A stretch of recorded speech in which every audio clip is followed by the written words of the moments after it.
tetap ada pelajarannya dong ya. Banyak. Nah dari pengalaman PPL kemarin tuh ternyata terlihat nih ada kelemahannya, ada kekuatannya, ada tantangannya, ada hambatannya. Terus ada juga loh ternyata pembelajaran yang bisa kita ambil dari pengalaman kemarin. Nah mungkin saya akan menceritakan dari sisi kelemahannya dulu ya. Nah yang pertama, pengelompokan peserta didik yang belum berdasarkan gaya belajar. Nah ini belum berdasarkan gaya belajar karena persebaran jenis gaya belajarnya tidak merata. Jadi misalnya kinestetik hanya ada 2 orang, sisanya itu audiovisual. Jadi kalau misalnya dikelompokkan ya tidak merata. Kemudian penyelesaian proyek tidak sepenuhnya dilakukan di sekolah sehingga guru tidak dapat memonitor aktivitas peserta didik secara keseluruhan. Nah jadi kalau misalnya penugasan di sekolah kan guru sebenarnya bisa membimbing langsung. Tetapi kalau untuk proyek mungkin itu tidak memungkinkan ya karena misalnya memerlukan waktu, memerlukan alat, jadi guru tidak bisa membimbing langsung. Terus terbatasnya sumber belajar. Nah berdasarkan pengalaman PPL kemarin, sumbernya itu hanya bersumber pada guru. Jadi kita belum meminta peserta didik untuk mengeksplor lebih luas karena keterbatasan pula laptop, internet dan lain sebagainya. Kemudian penguasaan manajemen kelas. Ini saya sendiri ya sebagai mahasiswa yang bukan dari kependidikan agak bingung nih dalam menghabiskan kelas nih, misalnya peserta didik yang pasif harus diapakan, peserta didik yang sangat aktif itu harus diapakan. Ritmenya beda ya? Ritmenya beda dan itu sebenarnya susah loh. Kayak harus menegur aja sebenarnya harus seperti apa gitu. Saya bingung sendiri. Kemudian selain kelemahan ada juga kekuatannya yang akan dijelaskan oleh Davina. Oke. Jadi kalau tadi kelemahannya, kalau sekarang kekuatannya nih dari praktik pembelajaran yang sudah kita lakukan. Yang pertama ada pembelajaran berpusat pada peserta didik. Karena model pembelajaran yang kita gunakan itu kan product based learning, ya project based learning. Jadi otomatis melibatkan seluruh peserta didik untuk aktif dalam pembelajaran. Terus yang kedua, peserta didik antusias dan berperan aktif dalam proses pembelajaran. Terutama kalau di project ya, karena mereka kan punya perannya masing-masing tuh sebagai apa? Pokoknya di video misalnya sebagai berita, reporter, ya seperti itu. Terus juga ada penerapan teori belajar dalam pembelajaran. Ada apa aja nih? Ada behavior, ada cognitive, ada humanistik, ya seperti itu. Itu juga diterapkan misalnya melalui real latihan-latihan begitu ya. Terus juga penerapan asesmen diagnostik, formatif dan juga sumatif. Jadi sebelum pembelajaran kita melaksanakan dulu asesmen diagnostik baik itu kognitif dan non kognitifnya juga begitu. Terus juga ada penerapan nilai-nilai profil pelajar Pancasila gitu ya. Dalam pembelajaran itu sikap apa yang bisa mereka latih nih, yang dilatihkan pada peserta didik itu sikap apa saja gitu. Terus juga mengimplementasikan keterampilan peserta didik abad 21. Ada PACE, ya PACE betul, ada critical thinking, ada communication, kolaborasi, creativity, ya terutama pada saat pembelajaran project based learning itu mereka sangat distimulus, sangat stimulasi untuk berpikir kritis, untuk mengkomunikasikan berbagai idenya, terus juga berkolaborasi dengan peserta didik yang lain, gitu. Terus juga meningkatkan kreativitasnya. Selanjutnya implementasi pembelajaran berdiferensiasi.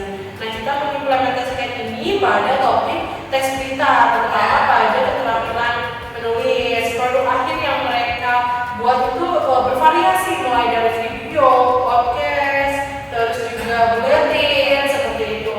Jadi mudah-mudahan itu dapat memfasilitasi gaya belajar dan minat peserta didik begitu. Dan ternyata hasil videonya juga bagus kan? Bagus ya. Kelas 7 awal SMP sama kelas 7 begitu di fase D itu kita kira ya belum sebagus itu. Iya, ya ternyata di luar ekspektasi mereka ternyata kalau diberi kesempatan untuk mengeksplor lebih itu bisa ya. Bisa diadu.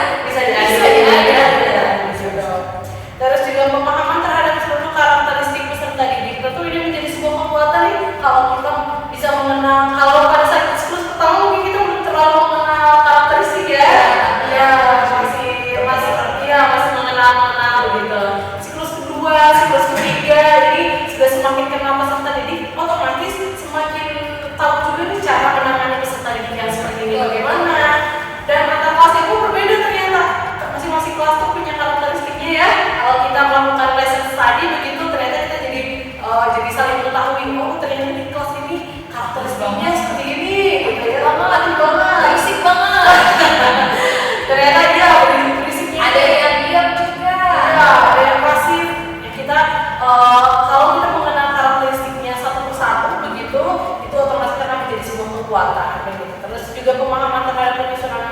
Dan kalau di bangku kuliah kita mungkin cara menyusunnya belum disesuaikan nih dengan bagaimana kondisi di lapangan gitu. Tapi kalau sudah praktik langsung, penyusunan modul aja juga harus kita sesuaikan. Oh, jadi terbayang ternyata siswa saya seperti ini, modul ajar yang harus kita susun itu seperti apa begitu. Jadi semakin terlatih kolaborasi antara teori dengan praktiknya itu lebih lagi begitu ya, menjadikan pemahaman kita tentang modul lebih baik lagi. Mungkin belum saya jelaskan ya tadi. Jadi pengalaman PPL kita ini dilaksanakan di SMP 5 Bogor. Oh iya, Belum tersebut ya tadi ya? Iya, belum. SMP 5 Bogor ya, yang ada di Jalan Dadari. Jadi selama 3 siklus ya, kita mengadakan pembelajaran. Oke, selain kekuatan ada juga tantangan yang kita hadapi selama PPL kemarin, dan tantangan lumayan gitu. Banyak menantang. Jadi gimana Pak, ada tantangannya kemarin? Untuk tantangannya di sini kami sudah menuliskan ada 6 tantangan yang kami hadapi ya. Yang pertama, rata-rata ini jumlah peserta didik dalam satu kelasnya itu jumlahnya cukup banyak ya, ada sekitar 38 sampai 40. Karena sebetulnya kurang ideal ya jumlah peserta didik dalam satu kelas itu. Jumlah idealnya antara 20-an, 25-an gitu, sehingga menjadi tantangan bagi guru bagaimana cara mengelola sebuah kelas yang peserta didiknya banyak.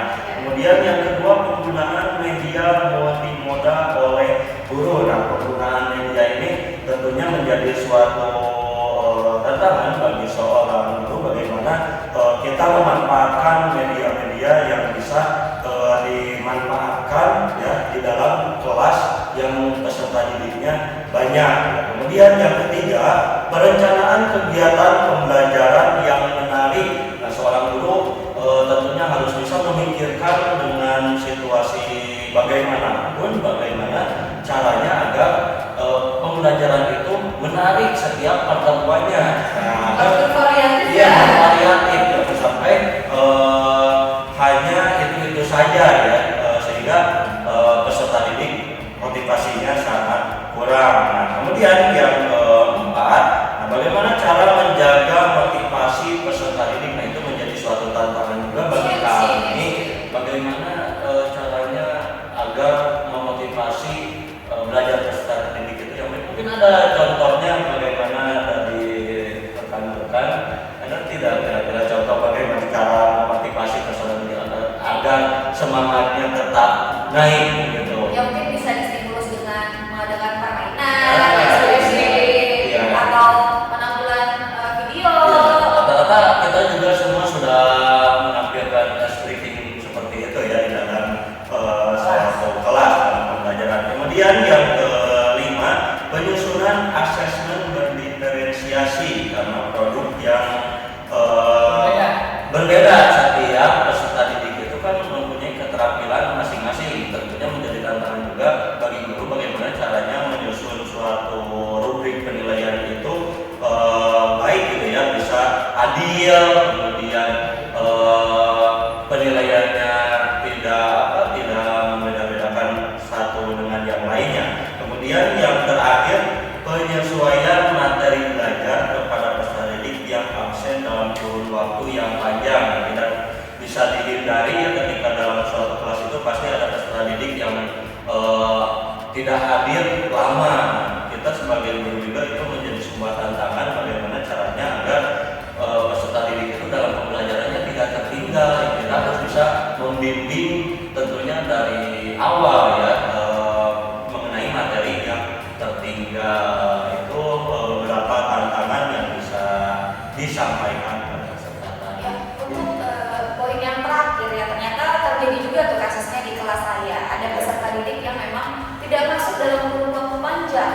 Ternyata setelah ditanya kepada guru pamong, anak itu merasa kurang percaya diri karena dinilai oleh teman-temannya dia kurang mampu. Jadi dia agak sulit untuk bergaul, untuk berteman, untuk berdiskusi dengan teman-temannya pun dia sulit seperti itu. Jadi sebagai guru ya kita harus tahu bagaimana cara untuk menghadapinya seperti itu.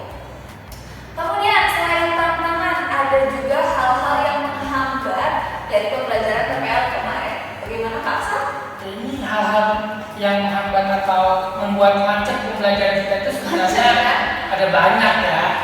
salah satunya itu bagaimana sarana dan prasarana yang ada di sekolah itu sendiri gitu.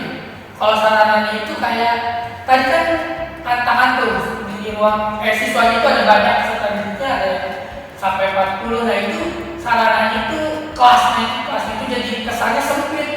Itu kan kalau kita lagi mau diskusi kelompok terus mereka mencar itu jadi lebih lama karena mereka ada yang nabrak meja, ada yang nabrak temennya gitu. Itu kan itu membuat sedikit macet pembelajaran gitu. Ruang geraknya terbatas. Itu dia ruang geraknya jadi terbatas. Terus ada juga kita kan sering banget pakai proyektor. Itu juga tidak ada di beberapa kelas. Itu juga yang menghambat pembelajaran. Kadang-kadang proyektornya ada, kita harus rebutan sama dengan lain. Atau kadang-kadang proyektornya ada, tapi pas dicolokin nggak bisa. Itu kan juga menghambat kita. Mungkin bisa sampai 10 atau 20 menit jadi lebih lama gitu. Kita cuma ngutak-ngatik laptop aja nggak belajar gitu kan. Terus juga saat kegiatan belajar itu kita sudah memakai teknologi kemarin kayak ada Quizzes, kita Google Form, terus Kahoot segala macam itu. Tapi ternyata si peserta didik atau visualnya ini masih ada yang belum optimal gitu menggunakan gawainya. Masih ada juga yang tidak membawa handphone, masih ada yang semeja berdua kayak gitu. Itu cukup menghambat pembelajaran juga. Terus yang terakhir itu bagaimana ini tuh sebenarnya kita ini kan masih ada kemarin sore gitu. Jadi untuk menguasai atau hakam istilahnya hakam dengan teori pendidikan itu masih jauh lah gitu. Kita masih belum banyak mengetahui tentang metode-metode pendekatan pembelajaran gitu. Kita masih harus terus belajar gitu. Itu hambatan-hambatan yang terjadi waktu kita PPL. Jadi hambatan sama tantangannya itu cukup sulit ya. Dan perlu terus belajar. Iya, perlu terus belajar, perlu ada pengembangan diri di dalam diri kita agar tantangan dan hambatan tersebut bisa ditangani dengan baik. Oke, jadi saat PPL kemarin setelah menjalani 3 siklus itu, kami semua melakukan refleksi ya bersama guru pamong dan dosen pembimbing lapangan. Nah, refleksinya itu yang pertama pemahaman guru terhadap teori pendekatan, model, strategi, metode, dan teknik pembelajaran itu belum maksimal karena ya tadi kita masih mahasiswa, masih butuh belajar, masih butuh banyak praktik agar pembelajaran itu bisa berjalan dengan efektif dan maksimal seperti itu. Kemudian ada apa lagi? Ada kita kan sebagai guru bahasa Indonesia, namun ini yang refleksi untuk saya juga begitu, guru model ini belum menjadi role model, belum jadi model atau belum jadi figur yang baik dalam penggunaan bahasa Indonesia di kelas. Saya sendiri masih sering menggunakan bahasa sehari-hari dalam pembelajaran ini. Terkadang masih suka berbicara, coba dikerjain. Itu Ada hint-hintnya. ada yang itu kan di dalam bahasa Indonesia tidak baku lah seperti itu. Terus ada juga bagaimana dalam pengondisian kelas dan waktu pembelajaran itu kita masih kurang, masih ada yang kelebihan, masih ada yang kurang di Kalau suka lupa waktu gitu. Nah, sama siswa itu jadi kadang-kadang kita suka lupa waktu gitu. Itu juga. Terus ada juga penggunaan media pembelajaran yang kurang bervariatif. Media yang kami gunakan itu masih terbatas sama proyektor saja kemarin itu. Jadi harus banget ada proyektor kemarin itu. Jadi itu salah satu refleksi juga. Terus yang terakhir itu bagaimana eksplorasi sumber belajar kita yang masih terbatas gitu. Hanya dari buku, hanya dari internet, masih hanya dari 2 itu saja gitu. Oke, jadi dari refleksi-refleksi itu juga tidak boleh hanya kita simpan sendiri. Nah, Harus kita rencanakan bagaimana sih seharusnya ke depannya, bagaimana perbaikannya. Nah, itu semua kita susun di dalam rencana tindak lanjut yang akan dijelaskan oleh Tevina ya. Iya, boleh. Iya. Jadi yang pertama rencana tindak lanjut kita menggunakan metode dan media yang variatif agar menarik minat belajar peserta didik dan menyiasati keterbatasan sarana dan prasarana. Kalau tadi kita sangat tergantung pada teknologi begitu ya, kita sangat tergantung pada fokus begitu, atau pada gawai misalnya, sementara semua itu masih sangat terbatas. Jadi mungkin kita juga kadang-kala perlu untuk memvariasikan media itu pada media-media konvensional misalnya. Kita tiba-tiba membawa kalau misalnya proposal, kita tiba-tiba membawa proposalnya, atau misalnya berita kita bawa korannya, dan sejarah kita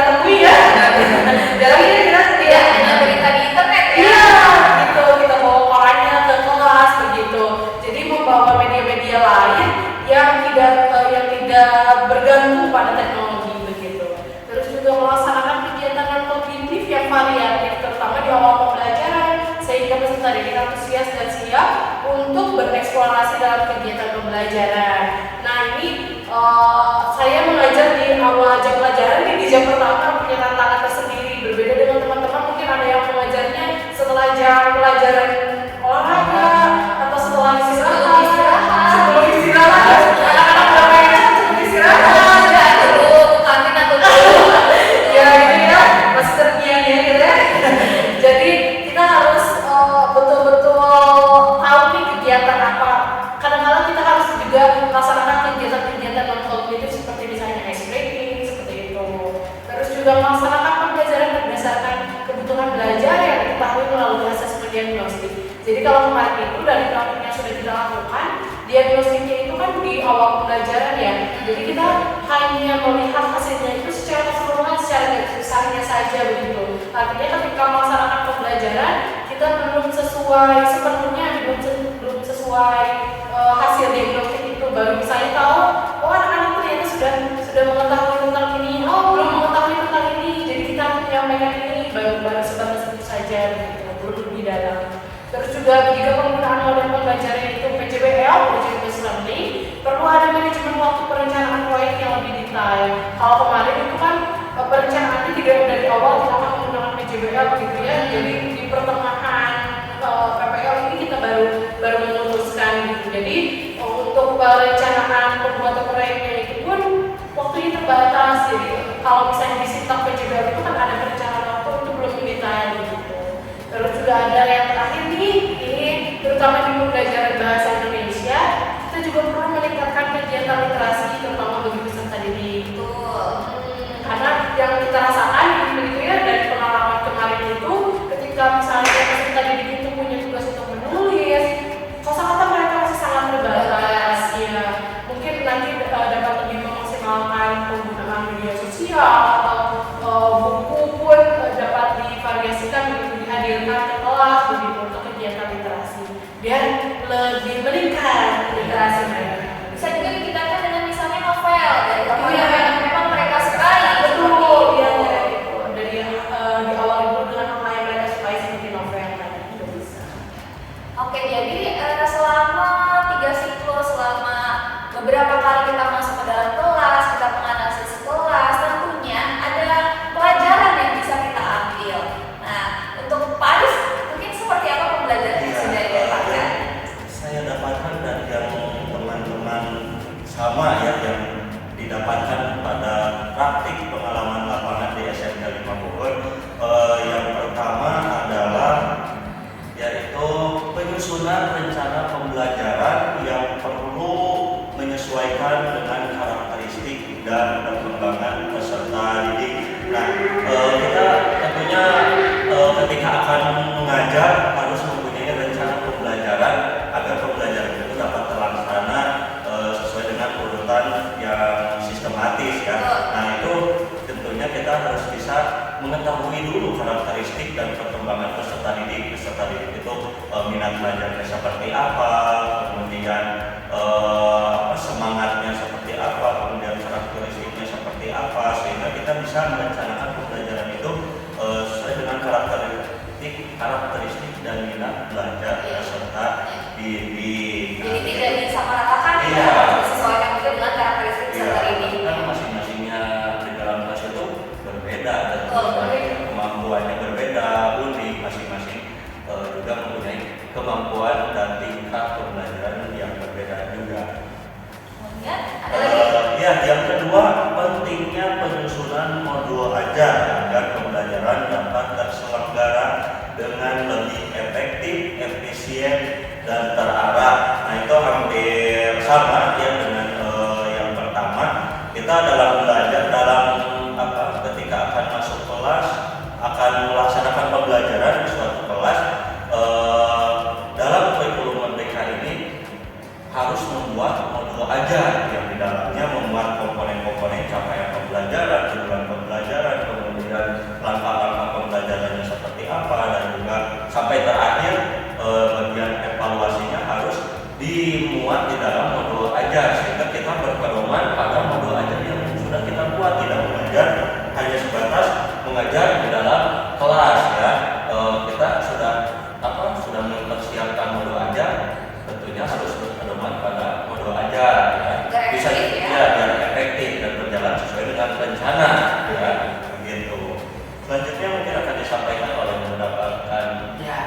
yang selanjutnya hikmah yang dapat kita ambil selanjutnya Ah. setelah kita kuliah lama-lama gitu kan, itu bagaimana teori yang kita dapatkan itu harus disertai harus dibarengi dengan praktiknya gitu. Jadi kita nggak cuma paham teorinya, tapi kita juga harus ngerti praktiknya gimana sih yang benarnya seperti itu. Seimbang begitu ya. Iya. Terus yang terakhir juga nih, kita juga bersyukur nih ada teman-teman sejawat, ada DPL, dosen pembimbing lapangan, ada guru pakom yang jadi teman diskusi begitu ya, melalui yang pertama diskusi, terus juga lesson study, ada play music, kita juga jadi saling belajar, saling berbagi pengalaman begitu untuk meningkatkan pemahaman dan kompetensi kita gitu. Jadi begitu ya teman-teman PPG, pengalaman yang sudah kita share, kita bagi-bagi untuk teman-teman PPG sekalian, semoga bisa jadi pembelajaran juga untuk teman-teman dan untuk kita ke depannya. Oke, jadi sebelum